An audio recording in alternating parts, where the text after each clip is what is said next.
Imagine being a child, torn from your home in the dead of night by armed soldiers and then dragged through the streets of your once peaceful town.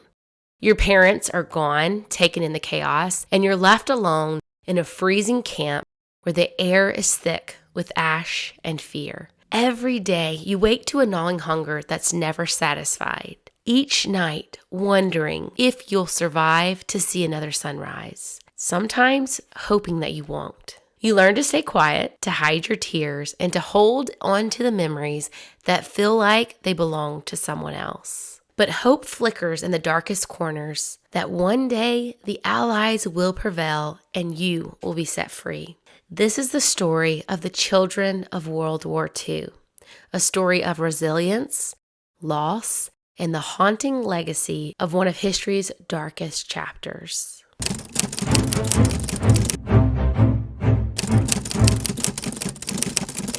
Hey y'all, I'm Christina and you're listening to History and Hearsay. In my last episode, I talked about a little girl named Teresa who had grown up in a war zone during World War II. And learning about her story really made me wonder, what about the countless thousands of other children who lived their most formative childhood years in a war zone? So, as we talked about last week, children were especially vulnerable to Nazi persecution. Some were targeted for being Jewish, while others were targeted for biological reasons, such as patients with physical or mental disabilities, or because of their alleged resistance or political affiliations. In ghetto settings, Jewish children died from starvation, disease, and a lack of adequate clothing and shelter. The German authorities were indifferent to the high death rates. They considered most of the younger ghetto children to be unproductive and hence useless eaters. Along with elderly people, children had the lowest rate of survival in concentration camps. Because children were generally too young to be used for forced labor, German authorities often selected them, along with the vast majority of people over 50, pregnant women, and those who were ill or disabled, to be the first ones deported to the killing centers like Auschwitz, where they would immediately be sent to the gas chambers. Now, these camps went by various names, as I'm sure you're aware, and they were all used interchangeably, so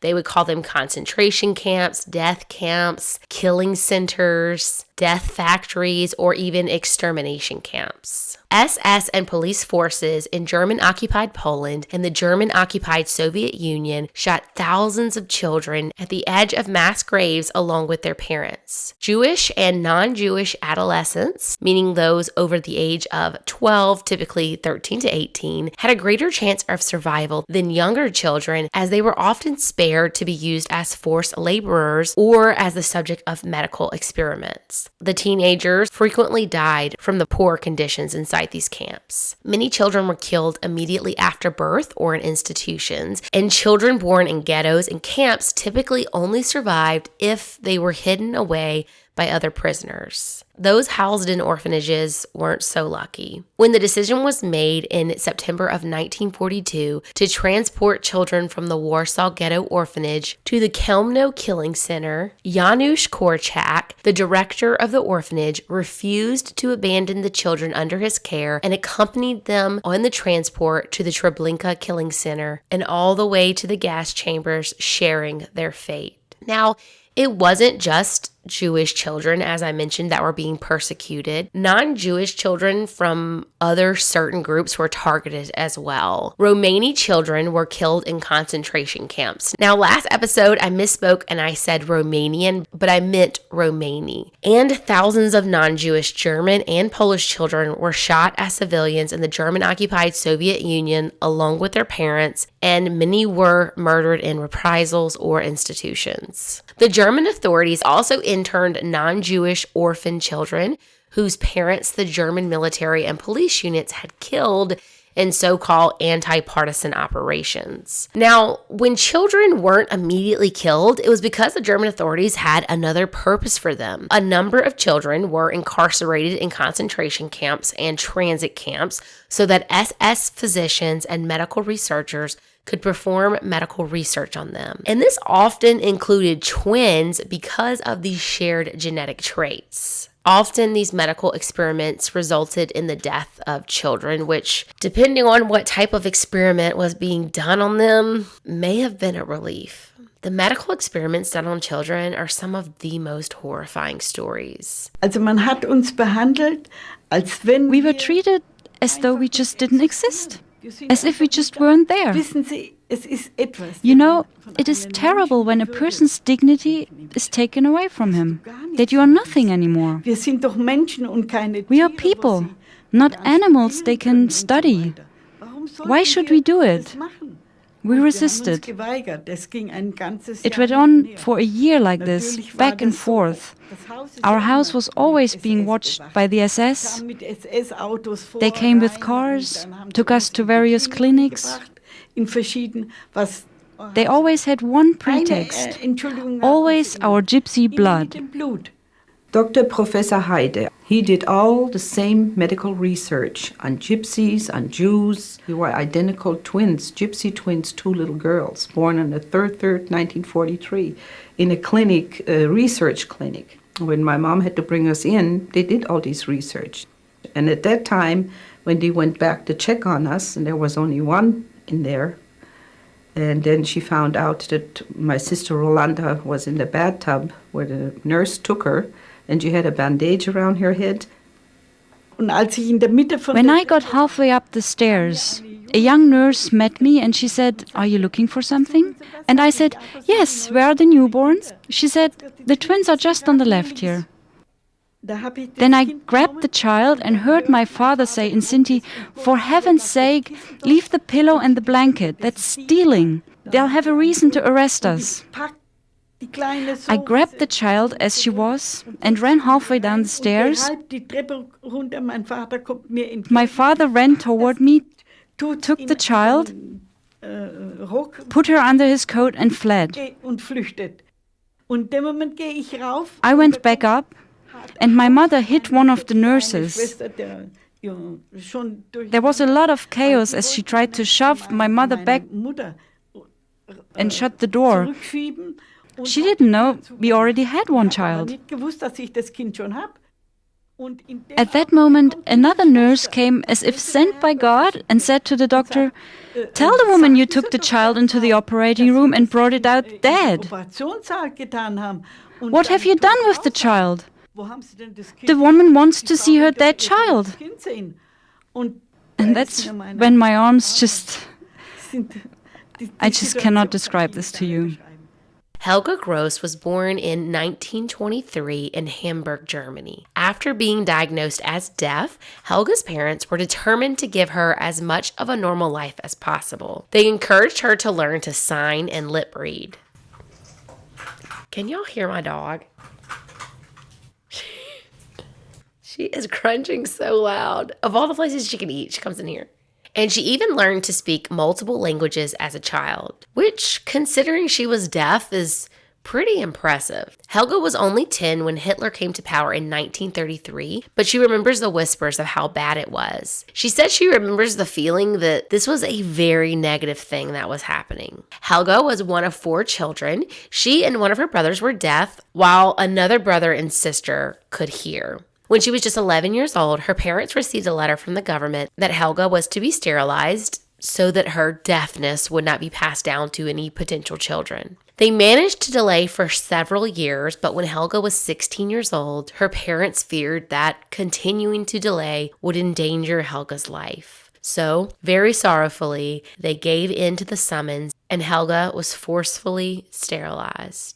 At the time, she was very innocent and didn't really understand the implications of the procedure. She attended a school for deaf children and knew that her friends were being subjected to the same procedure, so she simply thought, well, okay, now it's my turn to have the procedure. It wouldn't be until many years later when Helga held her sister's baby that she understood the gravity of what had been done to her. Her brother was also summoned to have his procedure at the hospital, but when he arrived, they were overwhelmed with more important cases, and he was told that he would be summoned at a later date. His case must have fallen through the cracks, though, because that date never came, and he was able to go on to have his own family when he grew up.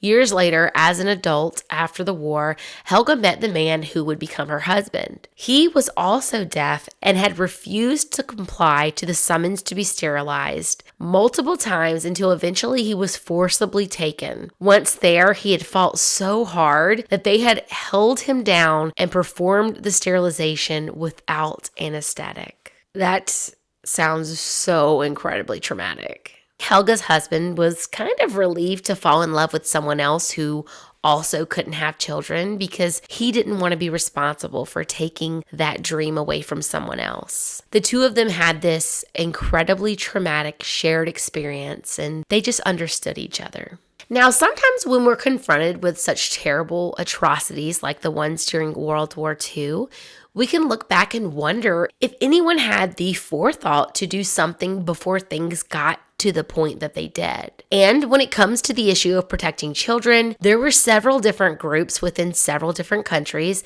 that attempted to get children out as things started to heat up and were leading to war. I don't think anyone could have predicted the ways in which children would be specifically targeted, but at the time, they were mainly concerned with moving children to safer areas away from the areas that were being bombed. The British came up with a scheme to rescue children from Nazi-occupied territories. Dubbed the Kindertransport, this scheme offered an opportunity for children to leave their homes and families and seek temporary refuge in Britain. With the British public largely wanting to do something to help, visa and passport restrictions were lifted and children 17 and younger were able to enter Britain with a white card. I just recently showed my children the first Narnia movie, and it hit me when I was researching this episode that the kids in that movie must have been taken out of the country as part of this Kindertransport. The majority of children on these transports had guarantors who could cover the re-immigration cost. And these guarantors were mostly people who had some kind of connection with the families or the refugees, or who had responded to the many advertisements in the newspaper, the Jewish Chronicle, from families asking for help. At a time of uncertainty and employment in the country on the brink of war, few households could pay the sum of £50 that was required, which is the equivalent of about £2,000 or $2,500 in today's money. And so financing the unguaranteed children who didn't have a previously arranged place to stay became the responsibility of the Movement for the Care of Children in Germany, later known as the Refugee Children's Movement. The RCM relied solely on charitable donations, as it had previously been agreed on with the Home Security that no refugee child would become a burden on state finances. The children arrived from December 1938 to September of 1939, and with the outbreak of war, borders were closed and all transports ceased. The most reported reason for the ending of the transports was that the RCM had run out of funds. Rising unemployment, anti-Semitism, and the concern that German refugees were now regarded as enemy aliens were issues which concerned the government. And as war broke out, fear that German bombing would cause civilian deaths prompted the British government to begin making plans for their own evacuations. These were to include children, mothers with infants, and the infirm from British towns and cities. The evacuation took place in several waves, with the first group leaving on September 1st of 1939, the very day that Germany invaded Poland. 2 days later, the British declared war. This is London. You will now hear a statement by the Prime Minister. I am speaking to you from the Cabinet Room at 10 Downing Street. This morning, the British ambassador in Berlin handed the German government a final note stating that unless we heard from them by 11 o'clock, that they were prepared at once to withdraw their troops from Poland, a state of war would exist between us. I have to tell you now that no such undertaking has been received, and that consequently this country is at war with Germany.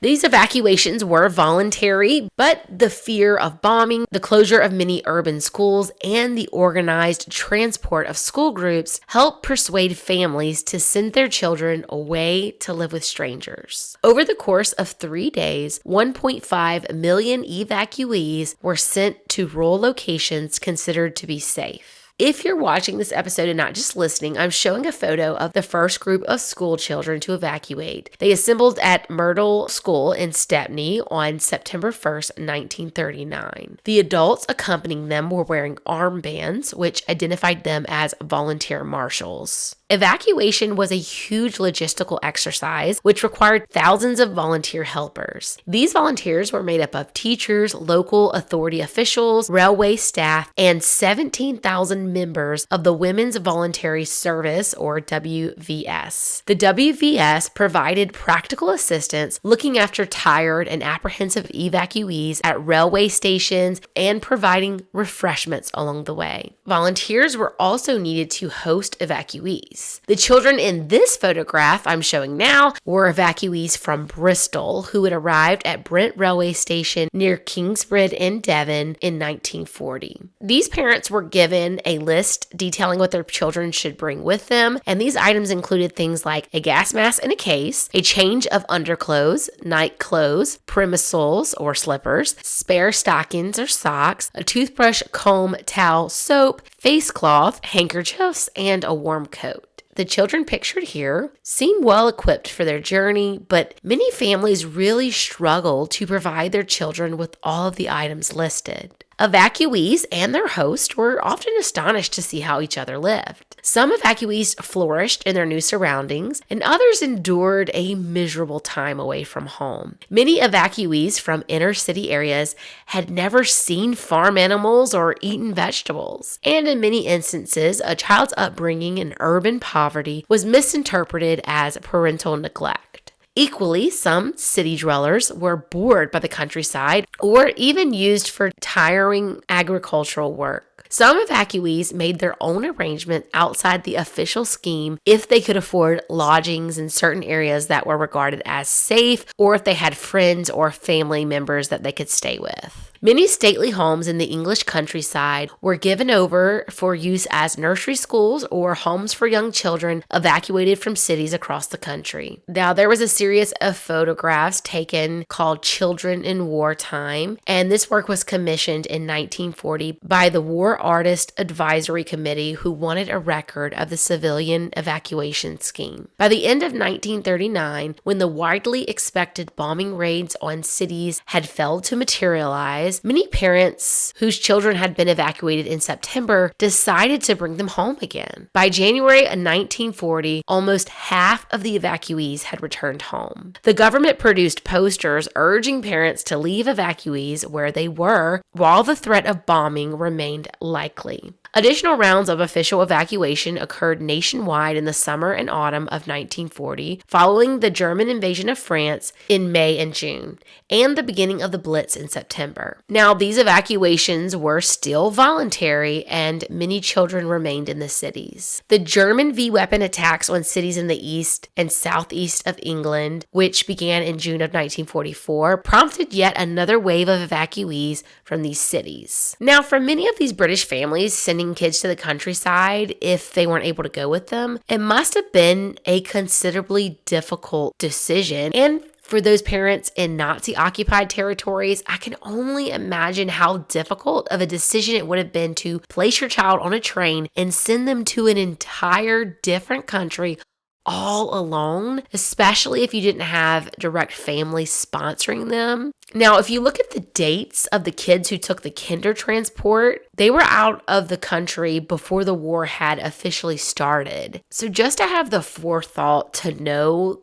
that this needed to be done, I don't know, you guys, I don't know if I could have done it. When the end of the war finally came, for some of the evacuated children, it brought an end to a prolonged period of fear, confusion, and separation. But for others, it brought considerable upheaval as they returned to cities and families that they barely remembered. But as enormous of an undertaking as it was, the government's voluntary evacuation scheme saw millions of children sent away to places of safety and is credited with saving countless lives. Now, of course, some people didn't have enough notice to be able to send their kids away, or it just wasn't even an option for them. And in a previous episode, we talked about thousands of Jewish children who had survived because they were hidden away within their own country. Some who had their identities disguised to pass them off as Aryan and were hidden in plain sight, while others were physically concealed from the outside world. But unfortunately, the vast majority of Jews in German-occupied Europe never went into hiding. Now, there are many reasons that people wouldn't have wanted to go into hiding. For one, hiding would have meant leaving behind friends and family, and it also meant risking severe punishment or even death if they were caught. Hiding also meant they had to find someone else who was willing to risk their own life to help them. And for the vast majority that didn't go into hiding,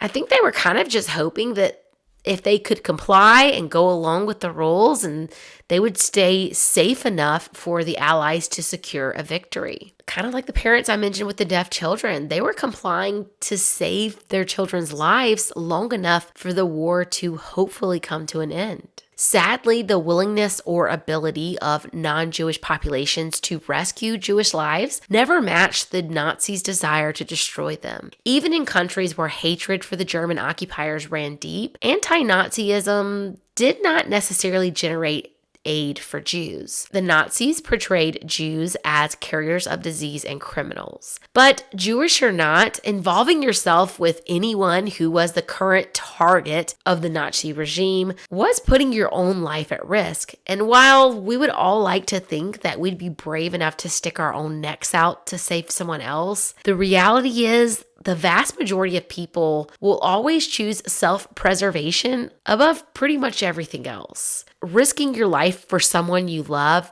sure, we probably could all say that we would do that in a heartbeat, but it kind of goes against human nature to risk your life for a total stranger. And only the bravest, most selfless in the population were willing to take those risks. Life in hiding was always hazardous. And of course, you also had those who were actively helping the Nazis in an attempt to preserve themselves or even up their station in life. Throughout German-occupied Europe, the Nazis made a concerted effort to locate Jews in hiding. German officials and their collaborators harshly penalized those who aided Jews and offered rewards to individuals willing to turn in Jews. Beginning in March of 1943, the Gestapo, which were the German secret police, granted some Jews in Germany reprieve from deportation in exchange for tracking down other Jews who had gone underground. By spring of 1945, when the Nazi regime lay in ruins, these informers had turned in as many as 2,000 Jews. In other countries, neighbors betrayed others for money or out of support for the regime. In German-occupied Poland, blackmailers squeezed money or property from Jews by threatening to turn them into authorities. Some Jews in hiding were discovered by chance during raids or by random searches of documents.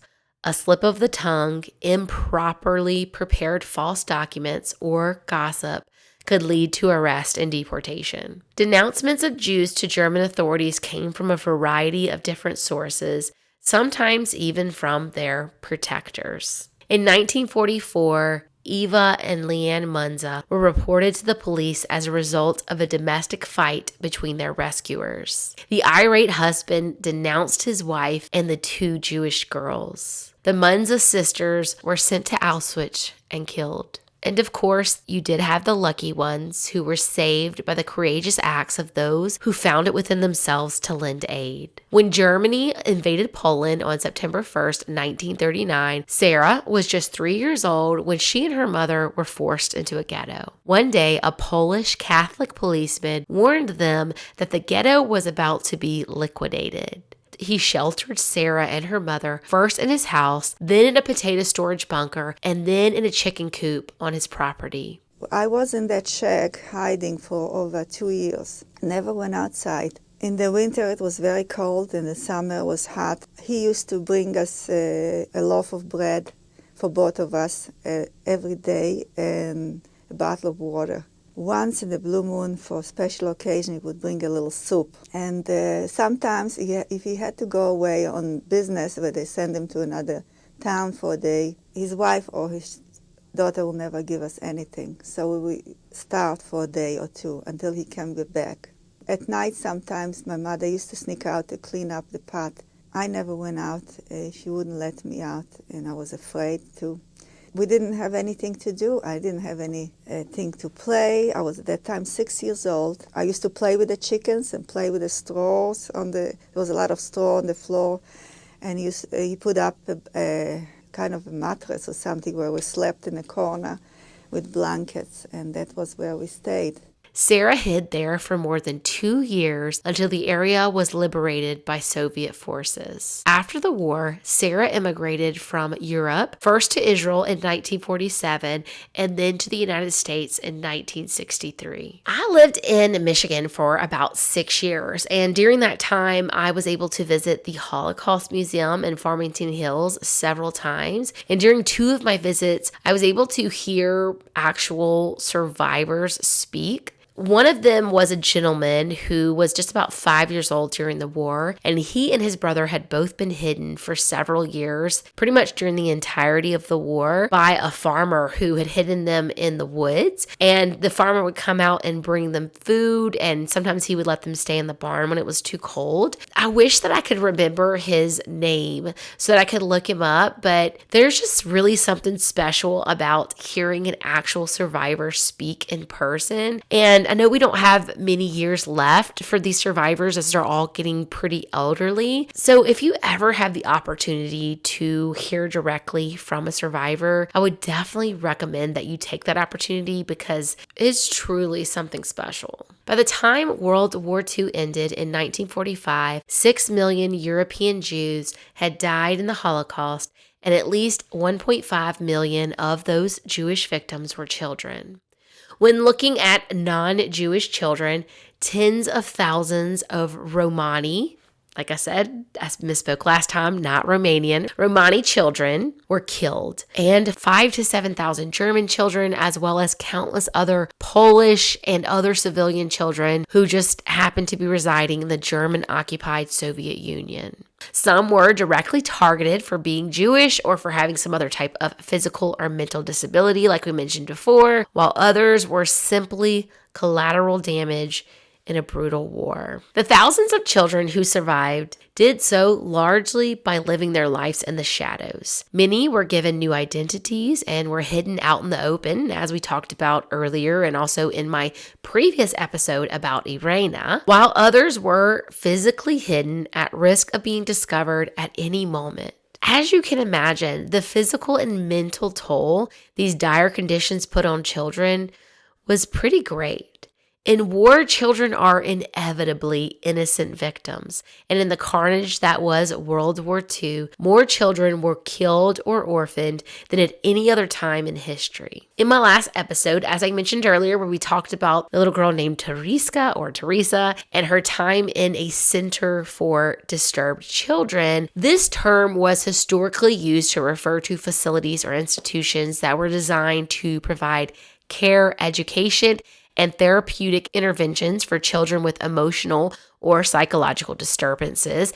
And these centers were often parts of efforts in the mid-20th century to address mental health issues in children at a time when understanding of mental health was evolving. Understandably, after experiencing the horrors of war, children were traumatized and needed the additional care that some of these centers were able to provide. Of course, the immediate extermination of children in the camps meant that few survived to liberation. But after learning about Teresa, I was curious to learn more about the thousands of children who did make it through the war. The available records indicate that there were at least 700 children and youth prisoners, 500 of which were under 15, in Auschwitz when the Soviet soldiers arrived. More than half of these children were Jewish. The liberated children were badly exhausted. Many of them ended up in the camp hospitals organized by the Soviets and the Polish Red Cross on the grounds of the campus immediately after liberation. After examining 180 children aged 6 months to 14 years, a forensic medical commission reported that the majority of them were suffering from diseases acquired in the camp. 60% showed vitamin deficiency and overall weakening of the organism, and 40% of them had tuberculosis. All of the children were underweight by 5 to 17 kilos, which is about 11 to 37 pounds, despite the fact that the majority of them had only been in the camp for a few months. At the end of 1944, as Nazi Germany's reign of terror was coming to an end, civilians in East Prussia now faced the threat of invasion by the Red Army. While authorities told people to stay put, millions of German men, women, and children fled. Unfortunately, many adults were wounded or killed during bombing raids or passed away from the harsh winters without adequate food and shelter. This left behind thousands of orphans who were condemned to surviving by begging and stealing. And there were thought to be up to 25,000 orphaned German children roaming the woods and swamps near East Prussia. Russians were forbidden from taking in these so-called fascist children. But the kids were told to go to Lithuania, where there would be food. The people in Lithuania called the children Wolfskinder, which I'm positive that I'm mispronouncing correctly, since I couldn't find the pronunciation anywhere, which is another word I struggle to say. Pronunciation. Is that right? Anyway, this word meant little Germans. And if they were lucky, when these little Germans passed through the villages, they would be met with sympathetic residents who would put out buckets of soup in front of their doors. And if they were unlucky, the residents would set their dogs on them. Most of these children made trips back and forth many times to get food for their sick mothers or siblings, traveling along railroad tracks. Sometimes catching rides on top of or in between railroad cars, jumping off before reaching Soviet control stations. Because of the way they wandered through the forest, like packs of wolves, these children began being referred to as Wolfskinder, which is another word I couldn't find a reference on how to pronounce, but it means wolf children in Germany. Lithuanian farmers who sold their product in the townships of East Prussia in 1946 looked for children and young people to support them in their daily work. And thus, many children streamed regularly to the eastern Baltic region to receive food in exchange for products or their labor. They adopted some of the younger ones, and some of the children remained on the Lithuanian farms permanently. Lithuanians who assisted the German children had to hide their efforts from the Soviet authorities as they were risking severe punishment if they were caught. Boys and girls who didn't find a home had to survive in the woods, and even those who did get a roof over their heads were not always allowed to stay. Mary Ann Beutler, who was only 10 at the time, was taken in by Lithuanian farmers to help take care of their children over the winter. But after only 6 months, they sent her away again. During those 6 months, Mary Ann learned Lithuanian, and it was crucial to survival as speaking German was prohibited. It endangered not just the wolf children themselves, but also the families who gave them a new home. Even a German name was risky, and some of the children were forced to change their names. The few scraps of family memories that the orphans had managed to carry with them, like photos, letters, and relatives' addresses, were all taken from them by their new parents and destroyed. Loss of identity was the price of survival. While the life of these little Germans was rough in Lithuania, it was still better than the fate that awaited those who were too weak to make it to the Baltic states. Thousands of these children were sent to Soviet homes run by the military administration. That was the fate of some 4,700 German children. In 1947, according to historian Ruth Leise-Ruetz, who has researched the fates of the wolf children, many of them were sent later that year to the Soviet-occupied zone, which later became the German Democratic Republic, the GDR. They traveled in freight trains without any straw to sleep on. The children, who ranged from from 2 to 16 years of age arrived in East Germany after 4 days and 4 nights. More of them were dead than alive. The ones that survived were put in orphanages or adopted. Now, the existence of these wolf children have been mostly ignored. When Lithuania gained independence in 1990, the grown-up wolf children took on Lithuanian citizenship and consequently were denied German passports for a long time. Germany's Federal Office of Administration had stated the wolf children had foregone their claim to German citizenship when they left for East Prussia. Those who still wanted to become German had to go through lengthy and complicated naturalization processes. The war orphans were also denied German pensions. Lithuania eventually paid a small pension to its wolf children. Now, some of the children who did return to Germany as adults discovered that it was no longer the country they remembered as children, and Lithuania now felt more like home, so they returned there. These children, torn from their families, faced a world marked by violence, displacement, and trauma. And though their pasts were shaped by war and they carried those scars with them, they didn't let their futures be defined by it. The stories of these survivors remind us of the human spirit's extraordinary capacity for hope and renewal, even in the darkest times. Today, these stories continue to inspire, teaching us about the power of resilience, the importance of compassion, and the enduring belief that no matter the challenges we face, we can always rebuild, heal, and move forward. Thank you for spending a part of your day with me. Check out some of my other episodes if you want to hear more. And until next time, I'll catch you right here in the next one. Learned Lithuanian. What? This is such a hard word.